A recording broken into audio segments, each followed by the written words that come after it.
Resonant leadership is on the whole more positive, and it's more relational. And in fact, we used the expression, borrowed it from physics, for our 2002 book, Primal Leadership, because we wanted to capture something that said the real essence of a great relationship with a leader is an interactive one. It's not where there's distance, where there's closeness. And as we started to look at it for the 2005 book, we really did a conceptual meta-analysis and said, what are some common experiences? Now, it's based on our own and a lot of other people's research, and right now, we're writing up an fMRI study on resonant versus dissonant leadership experiences of 50-year-olds with these different things to be able to pinpoint what are the neurological processes.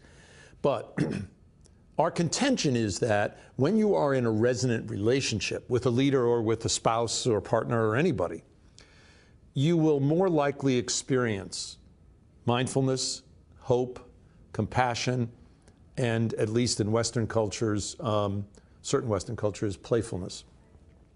To date, these are the experiences that we think both link the two people in a resonant relationship, including when one of them may be in a relative leadership position. But these are also four key experiences that the medical research is now starting to show enable the human body, mind, spirit to rejuvenate itself. And actually what we're now showing is the only thing that can help ameliorate the ravages of chronic stress, which we're all under, especially if you're in a position of responsibility, are these kind of resonant relationships. And yet so many things we encounter in life and in our organizations pull us apart from that. And in fact, Annie McKee and I titled the chapter 3 of the Resonant Leadership book, Dissonance is the Default, because we think that basically when a person is trying to do their work and their life in today's conditions, the stress gets to you. And it's not the acute stress. It's not like, oh my God, there's a product recall. It's the annoying stress, like the computer doesn't boot up fast. It's the sum total of that every day, day in, day out, that drags you down. And we are now starting to show with some of the research on different approaches to coaching, that when you coach somebody toward things that they should be attending to. So we gave 2 30-minute coaching sessions to college sophomores, one to what we call the positive emotional attractor, one to the negative. The positive emotional attractor, 30 minutes. Tell me what your life would be like in 10 years to 15 years if everything were absolutely perfect.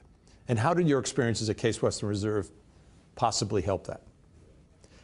The negative emotional attractor, which happened the next day or vice versa on random assignments, was not all that negative. It was very typical. Tell me about your courses. Are you doing all the assignments? Are you able to do the readings? Are you getting enough time from your instructors? Not particularly negative things, but in our theory, they put a person on the defensive. They create a sense of obligation. 5 days later, they went through fMRI scans, and we have 25 regions of interest in the brain from a random effects analysis, very conservative analysis, and 114 from a fixed effects analysis. All but one are showing exactly what we would have expected, that their stimulation from the positive attractor coaching of parts of the brain that are associated with more cognitive and perceptual openness. And that in the negative, which wasn't all that negative, it was more like obligation, all associated with arousal of parts of the brain that put a person into a defensive mode. And when we as an organism go into a defensive mode, we protect ourselves by closing down. We close ourselves perceptually, emotionally, and cognitively. So one of the things that we're suggesting is that, for example, in coaching, a lot of people feel it's very important to give people data. I want to show you the real thing of how you're coming across. I mean, I was in the consulting field on and off since the late 60s, and one of the things people did, even in the late 60s, is give 360 feedback or assessment centers. And it kind of became known in the field as a data dump and run, because very often you'd spend several days getting all this assessment. You'd come in for a session, the person slaps the data down in front of you, and what do you and the person do? Right away, you go to the gaps. And the assumption is that if we work on the gaps, we'll be more efficient in helping you proceed. Well, our data is now confirming what we suspect, that as soon as you focus on the data, people are socialized to protect themselves. So they'll look for the gaps. As soon as they look for the gaps, they start to close down.